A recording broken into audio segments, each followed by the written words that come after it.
Honor Club, where honor is real. What's up, wrestling fans? Welcome to episode 2 of Old School in Session. My name is Kevin Eck, and it's my pleasure to introduce the Ring of Honor Director of Operations and former promoter for WCW, the NWA's Georgia Championship Wrestling and Jim Crockett Promotions, and the AWA. He's the man who makes old school cool, Gary Juster. Gary, how are you today? I'm doing well, Kevin. Thank you. Well, today is an important day in wrestling history because it's October 6th that we're recording this, and that is the birthday of the legendary Bruno Sammartino, who would have turned 85 today. Gary, I know that you were close with Bruno. Let me just ask you first off, how did you meet Bruno? As you probably know or remember, Kevin, I started doing wrestling yearbooks for the AWA when I was in high school. I had this idea to do a yearbook similar to the Minnesota Twins yearbook. So I was able to do 2 of those for the AWA with Vern Gagne. And I went to school. I went to college at George Washington University in Washington, D.C., which was kind of actually at one time the heart of the WWF. It's where Vince McMahon first started Capital Wrestling Corporation in the old Franklin Square Hotel in downtown DC. But I was living in DC, and Vern was gracious enough to introduce me to Vincent J. McMahon, Vincent K. McMahon's father. And he, of course, was head of the WWF. And he gave us the opportunity to do a yearbook for him. And the featured performer at the time was, of course, Bruno Sammartino. And Bruno was on the cover of that magazine. You might have a copy yourself, I'm not sure. But that was the first time I met Bruno. I did an interview with him. He was his usual generous self in terms of his time and just in terms of his being a super nice, helpful person. Helped with that project, and then after that, I did a spot show with a group that Bruno was kind of. He wasn't in charge of it, but he was kind of the face of it. It was Dominic DeNucci and some others, and that's the first time that I also met his son David, who was on that card. And from that, I developed a friendship with Bruno. To the point where when I was starting to break in as a promoter and getting ready for my first big show in Baltimore, Bruno was nice enough to give me his time whenever I called. It would be at least an hour. And I learned a great deal about the business from Bruno and about lots of other things. He was just a real gentleman. So when you first met Bruno back when you did that yearbook, I know that was, as we call it, the kayfabe era, and Bruno was very protective, certainly of kayfabe back then. I'm guessing that he did not break kayfabe when he spoke with you? He did not break kayfabe with me until much later in the game, until such time that I was actually promoting. Bruno, as you know, there was a biography of him from many years ago that was totally kayfabe. And I'll never forget Bruno telling me that his mother always thought he was champion of the world, that kayfabe, was within his family. That's just how tight it was for many in the business back in the day. Well, if he's not going to smarten up his own mother, I guess he would not smarten you or anyone else up at that point. So right. When you mentioned David, when you booked him as Bruno Sammartino Jr. on that first Georgia Championship Wrestling show in Baltimore in '84, did you go through Bruno at all to get to David, or did you not have to do that? I didn't have to at that point. I had gone through Bruno the first time I booked David, which was on that spot show that I mentioned. That was in a DC suburb called Chantilly, Virginia, out near Dulles Airport. And one of the matches on that show was David Sammartino, or maybe working as Bruno Jr., against Larry Zbyszko. So we'd already had that match once. So I'd already at least developed a relationship of sorts with them. So I was able to do that on my own. But Bruno certainly was aware of it. And there was one time when we were doing a phone-in for that show, and David was living at home then and had overslept, and Bruno actually filled in as David on the phone-in radio interview. Their voices were similar enough that he was able to get away with it. Well, that's an amazing story. So Bruno called in under the guise that he was his son, David. Yes. That's yes. amazing. And no one was the wiser. No. Wow. Well, they did sound similar. I always thought that whenever I heard David speak, you could certainly hear Bruno's cadence, just the way Bruno said certain things. I always wondered if he was doing that purposefully because he wanted to be known as Bruno's son in the business, or if that's just the way he spoke. I don't know the answer to that. What I do know, and it's really sad, is that they became estranged and I don't believe ever reconciled even before Bruno died, which was, to me, really sad. Yeah, you mentioned that before, and I had read that, and that is really sad, especially, I mean, who knows what went on, families, we all have these situations, unfortunately, but I know just my short time around Bruno and the little bit that I got to know him, I can only imagine that it had to be heartbreaking for him as a father to lose the connection with his son that way. Did he ever speak of it with you, or was that a subject that just wasn't broached? It was not broached. I didn't think it was my place to bring it up, and I did not bring it up. So it was nothing that we ever talked about. Gotcha. Well, you mentioned Bruno being protective of kayfabe. I have a interesting Bruno story myself, and he was doing a signing at a mall. This must have been more than a decade ago, but I had set it up with the promoter to go down and interview Bruno at this signing that he was doing. And something got switched up with, I think Bruno may have been running late, or the time that he was supposed to be there got screwed up. Anyway, I got to this mall, and it was about an hour from where I lived. And when I got there, Bruno just didn't have time at that point to do the interview. And he was so apologetic and said, is there any way, he said, I'm staying overnight. Is there any way we could maybe do the interview tomorrow? And I thought, okay, well, it's an hour drive, but to get a chance to interview Bruno it was for the Baltimore Sun at that point. And I said, absolutely. So the next morning, went back up to Bruno's. He told me where his hotel was, where he was staying. He met me and a friend of mine who was my videographer. It was a video interview. He met us down in the lobby, and we got to eat breakfast with Bruno, which for me was a thrill to sit there and, break bread with the living legend. And he regaled us with stories, even at that point, of Killer Kowalski and just, the old days, which, I just found fascinating. So then he took us up to his hotel room, and we sat down and did the interview. And, man, you talk about a guy being generous with his time. The interview went well over an hour, probably went 90 minutes. And Bruno just answered every question thoughtfully, gave, really expanded on his answers, thoughtful answers. And the funny part of that is, though, Bruno was very open because, again, this was probably 2010 or so, and kayfabe was gone. So Bruno was very open about everything until I asked him about the famous Larry Zbyszko feud. And I don't know, a switch must have gone off in Bruno's head, because after an hour of kayfabe of breaking kayfabe, he suddenly went into storyline and talked about how Larry, hurt his feelings when he attacked him, and why Larry was bitter. And I thought that was fascinating, that he would break kayfabe, but not on that most famous angle, that he would talk about it as if he and Larry were truly enemies. Wow, that is really interesting, that he would switch in midstream like that and revert back to the kayfabe era. Right. Interesting. But I wasn't, obviously, you're not going to call the living legend on it. I wasn't going to say, hey, no, what? Come on, this is we're talking here. This is a shoot. Tell me the real story about that. Which Larry went into it in his book, because I thought it was pretty fascinating how Larry. I don't know if you read it, Gary, but Larry. I did not.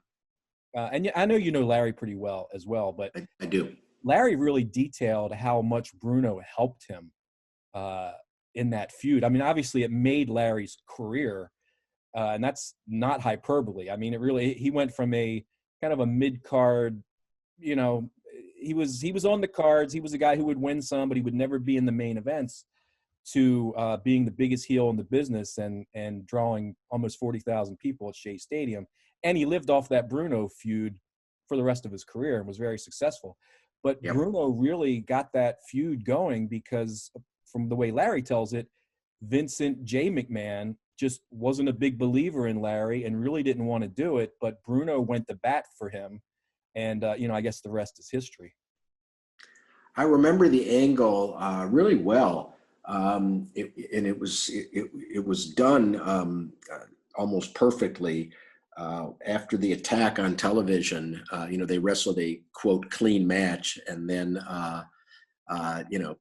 Bruno would keep letting Larry out of holds, and Larry would get disgusted, and finally came after Bruno. I don't know if he had a chair, but viciously attacked Bruno. And what I thought was so effective about the angle was that for several weeks on TV, they'd have an interview with Bruno where he would be just the way he was, as you described him in the interview with you.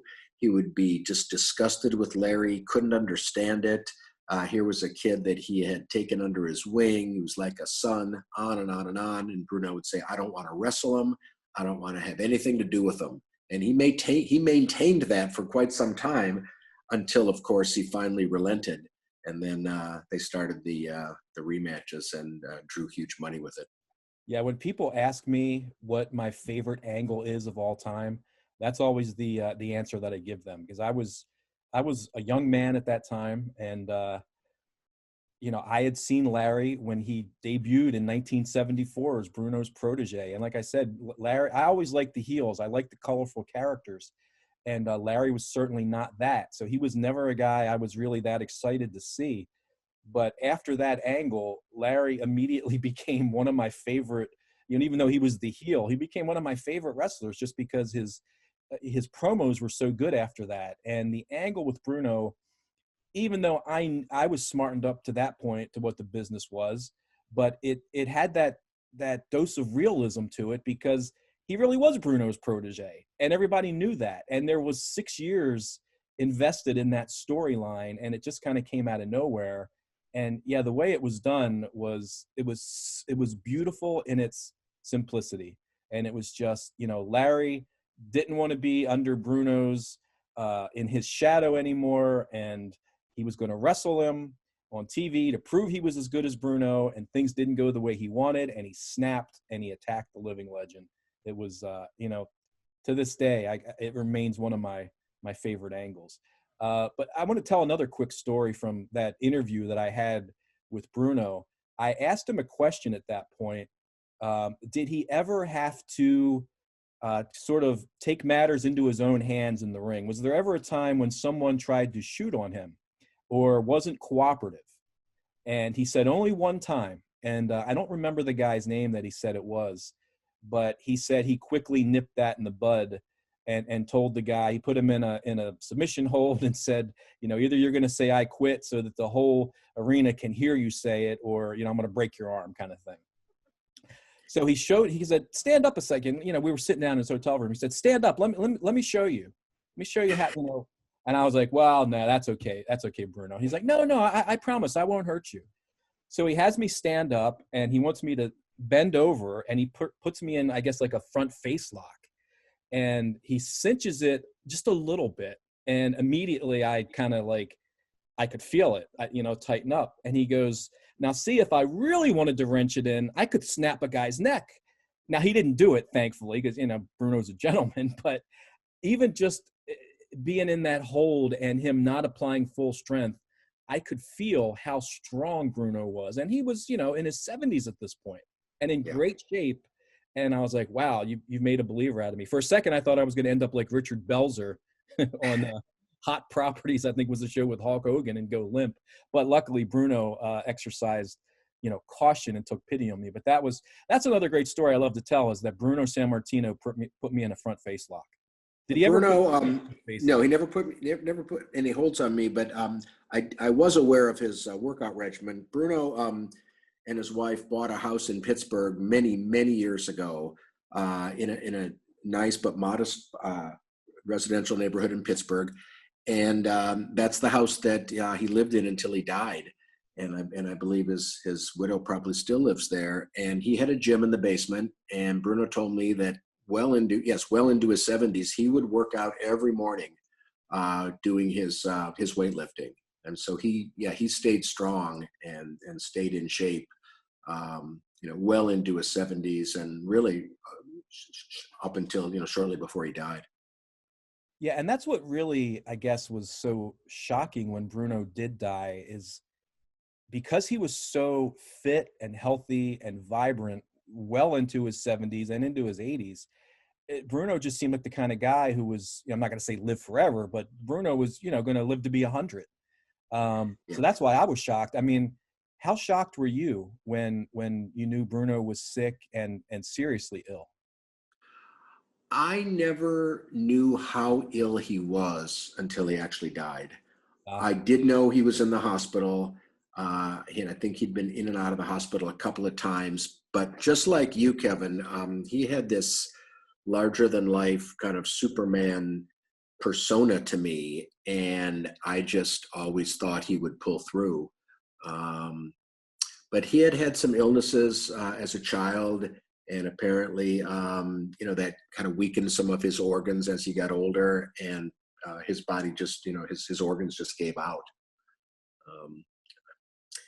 But yeah, I was surprised because I did not realize he was that ill, and it just, like you, I kind of looked up to him as being this amazing athlete who was in such great physical condition that the thought of him dying was just not in my realm. Yeah, for sure. I mean, people talk about the Mount Rushmore of pro wrestling. People like to speculate on, who would those four figures be? I think you start with Bruno and go from there. I would say Bruno and Lou Thesz got to be your top two, and then we'll figure it out after that.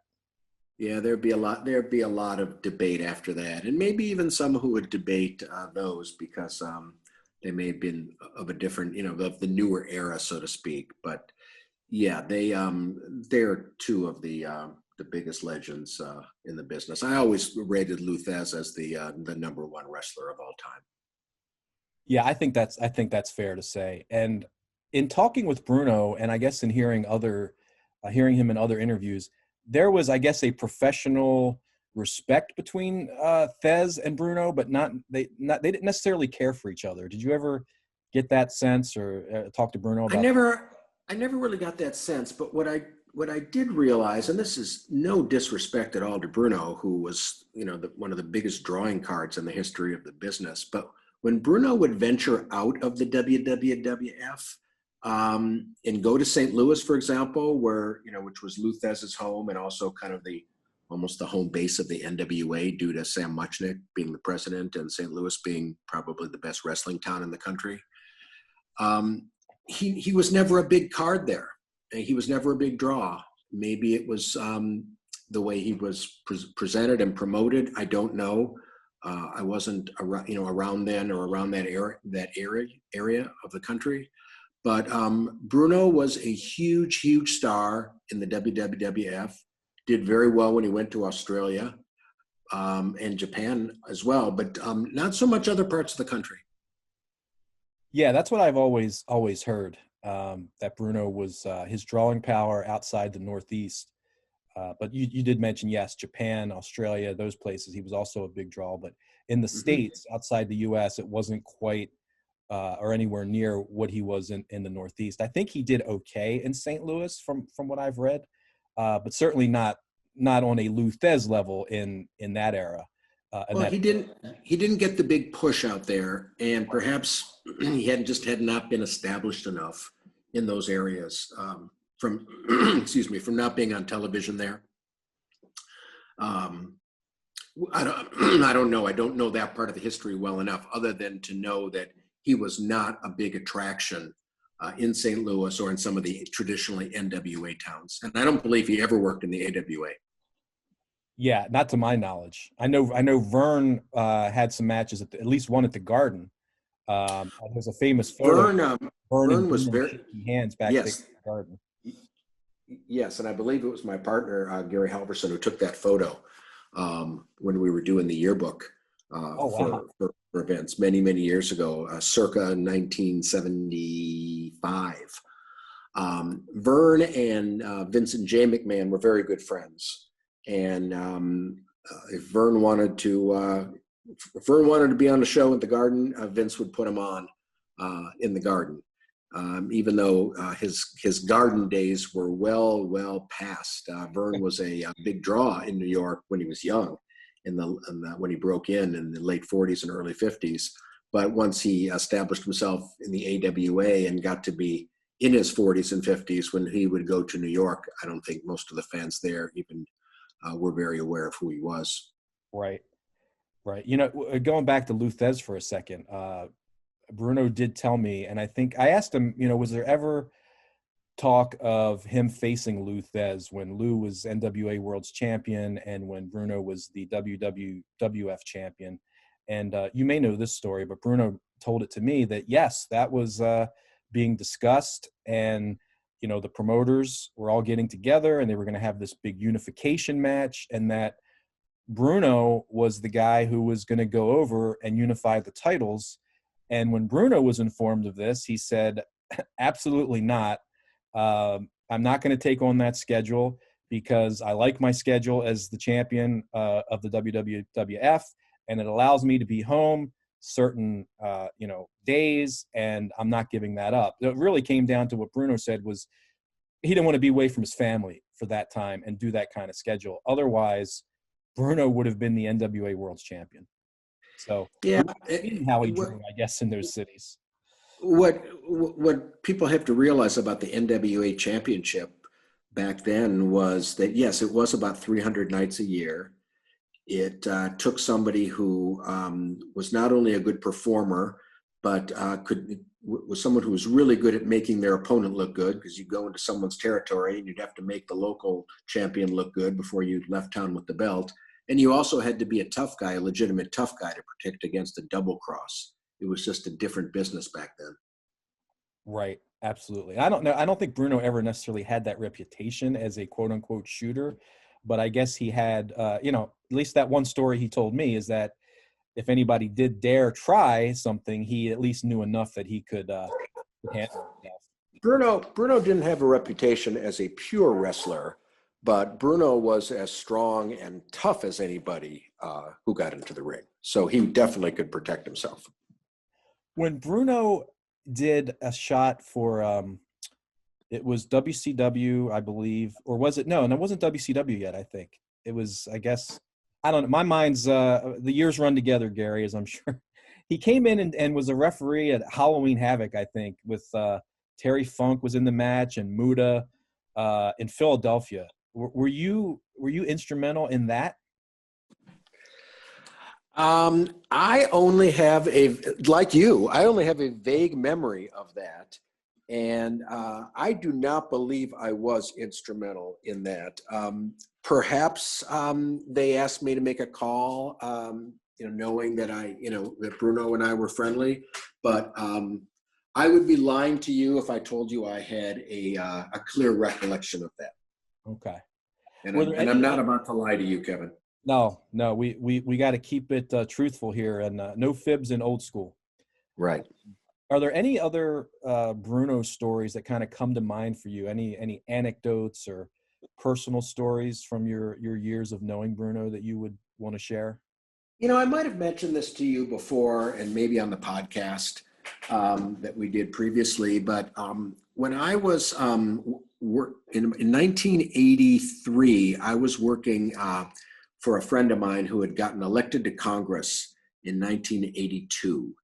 And while I was working for him in 83, I spent many mornings of at least an hour talking with Bruno on the Watts line, because back then long distance was expensive, but members of Congress had these free lines called a Watts line, where you could talk indefinitely for just, I guess, one monthly charge or whatever. But anyway, I spent a lot of time talking to Bruno, and that's when I started to kind of develop my career as a promoter. And it was, I'm not going to name the member of Congress's office because he let me use his Watts line to talk with Bruno, which I did almost every morning for several months. And those are kind of, just looking back, really great memories, because I don't think at the time I even realized kind of how memorable that would be, that I was able to spend all these times talking with Bruno. It was just, to me, like going to class and taking notes and just learning about the business. Bruno, which I did not know up until then, had been the promoter in Pittsburgh for many years, right? And had several battles with Vincent J. McMahon that he would tell me about. So those calls were really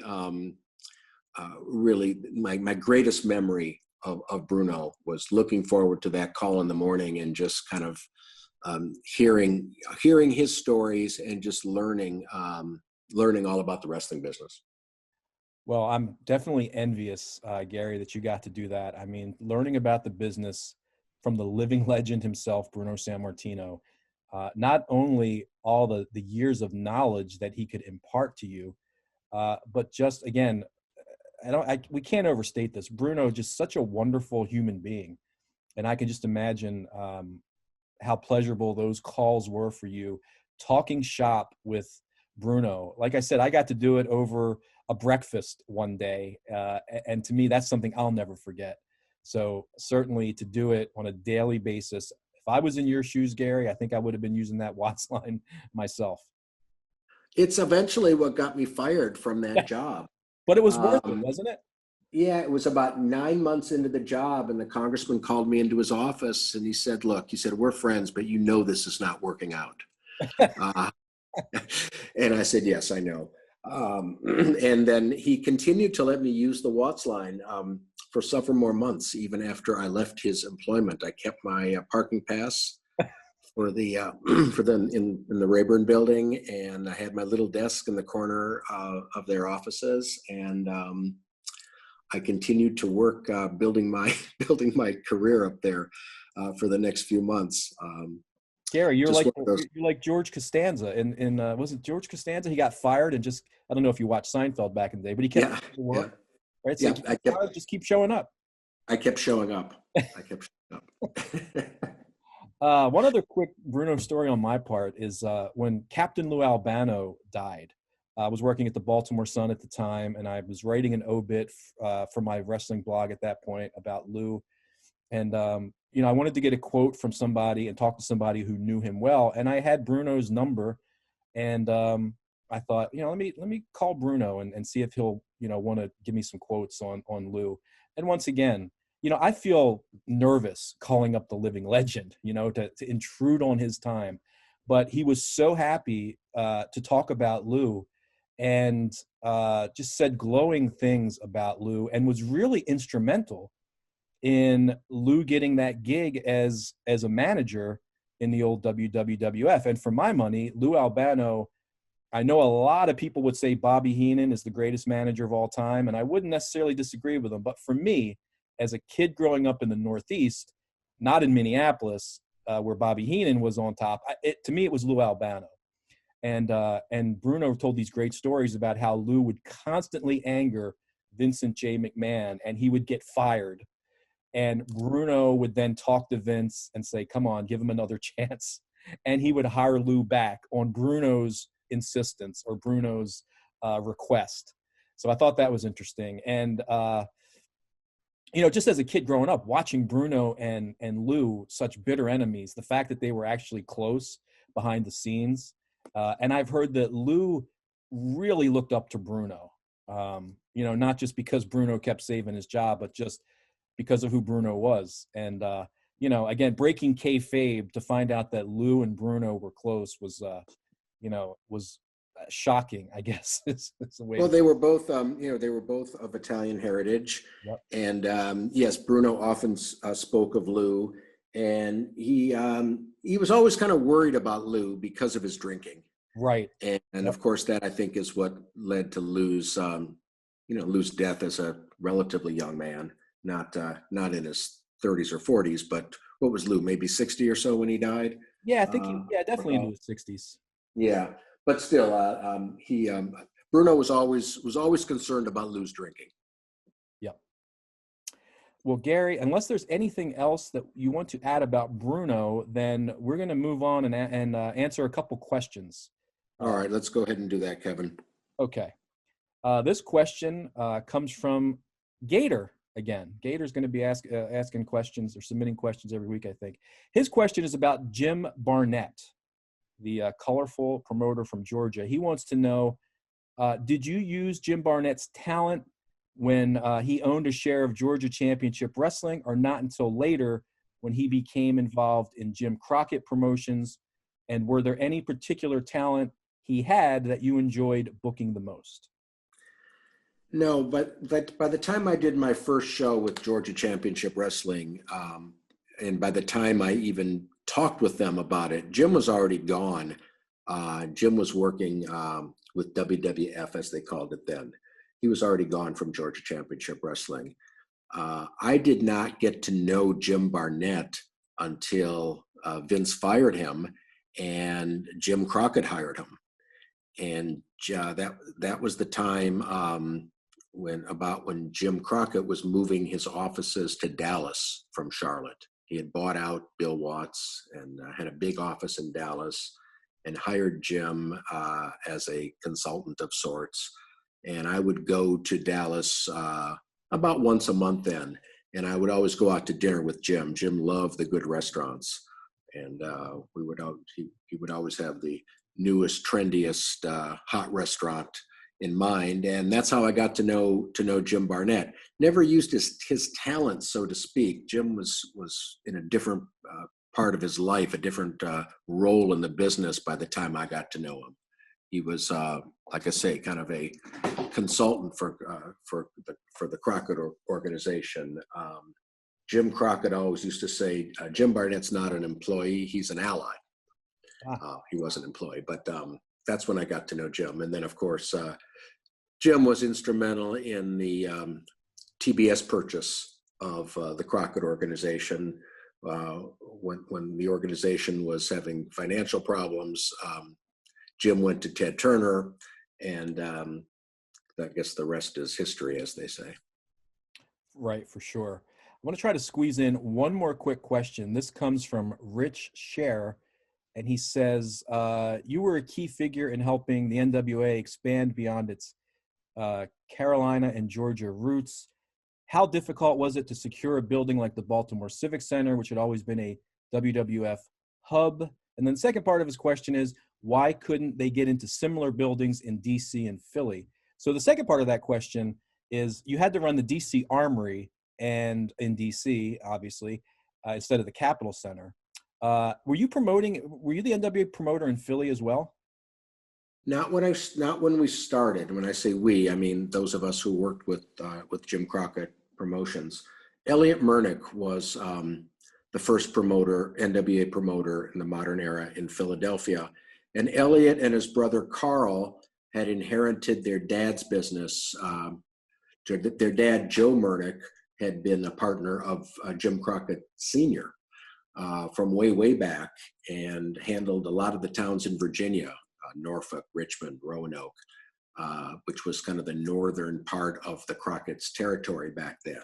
So Elliot was probably about 10 years older than me, maybe 12 years older, was the first promoter in Philadelphia. He's the one who had secured the TV clearance there, and he was the first promoter. I took it over later in the WCW days, just when we kind of carved things up as to which promoters and coordinators were going to handle which towns for WCW. Yes, it was very difficult getting into buildings all over the country because Ed Cohen, may he rest in peace, was the arena booker for WWF, and they were tough. They wanted exclusives everywhere. It was very hard to get in. Many times around the country, most times we would go to alternative buildings. Sometimes buildings that had never even had wrestling. We'd go to convention centers. We'd go to, various places to try and bring our product in. And finally, in the WCW days, when we got hot with Nitro and wrestling stopped being a monthly event, we were able to have more success in getting into some of the same buildings. Right. Well, I think you've told a story about Baltimore in that you were able to get a date. And again, this was really unique at the time. Like you said, all the big WWF's traditional cities, they were not letting other promotions into their buildings. You were able to get the NWA date, the Georgia Championship Wrestling date, to be specific, in Baltimore because of timing, right? It was they had well, yes and no, not really. I've told this story several times, and I'm happy to tell you again. But that was the first building that I ever ran. That was the first major building. That was well before the Crockett days. That was just me out on my own, having gotten television in Baltimore, having found a partner in Georgia Championship Wrestling, going to the Baltimore Civic Center, as they called it then, being turned down, being told that WWF, as it was called then, had been a tenant since the time the building opened in, I think, 56. They did almost monthly events, about 10 events a year, and it was all the wrestling they needed or wanted, and thank you very much. And I went back and I did some legal research, having been a law school grad, and I went back and I told them that they were a publicly held building, they were publicly operated, and they were violating the antitrust laws by keeping a licensed promoter out, and if they didn't give me a date, I was going to take them to court. And while it was probably just a bluff, because I really didn't have the resources to go to court, and I probably wasn't going to win, but they caved, and they gave me a Thursday night in February and probably thought we'd have one bomb and then we'd go away. But instead, we drew 8,000 people, and I promoted there for the next, I think, 17 years. Yeah, and I appreciate you telling that story. I know you've told it before. You told it on our podcast. But yeah, that's a great story. I love the fact that you kind of bluffed your way into the Baltimore Civic Center and never left. I was young. I was brash. I really didn't have anything to lose, and yeah, it was a great victory for me, obviously, right. and one that kind of opened the doors for me, because we did so well that we went back in April, and that was the first time we had Ric Flair, and it was Ric Flair against Jack Briscoe for the second show in Baltimore, and that was in April, which did well.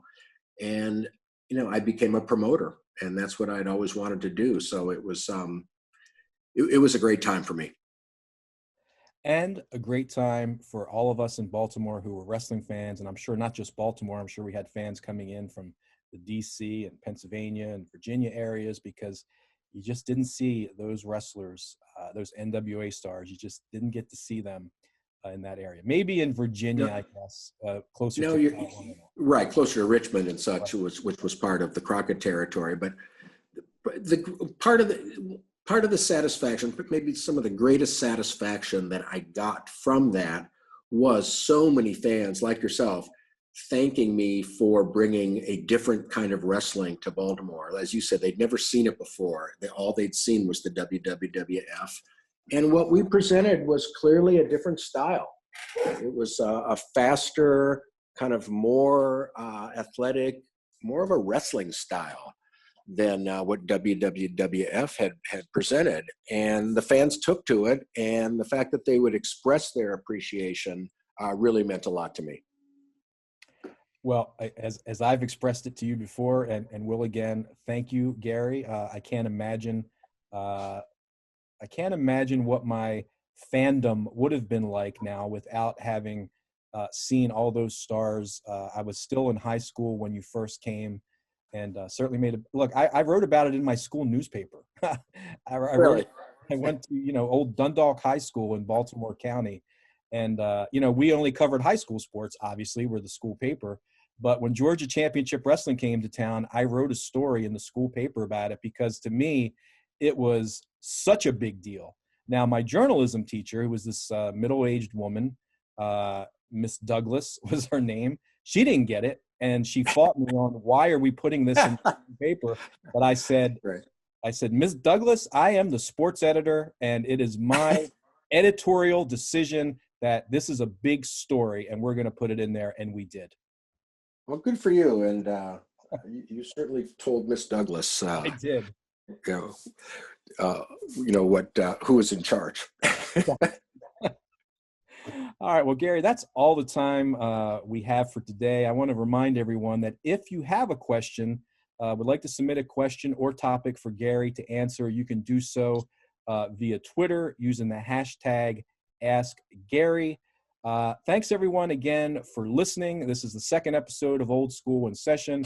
As a reminder, we'll have a new episode every Wednesday here on ROH's YouTube channel. For Gary Juster. Kevin, before we leave, can I ask one question? You absolutely can. Is there a limit on the number of questions that Gator is able to ask? Do you think we should put a limit on it? No, I'm asking if there is a limit. I don't know what the bylaws are. You may have to do some research on that. I will do some research because I think he is vowed to ask a question every week. All right. I just want to make sure. Okay.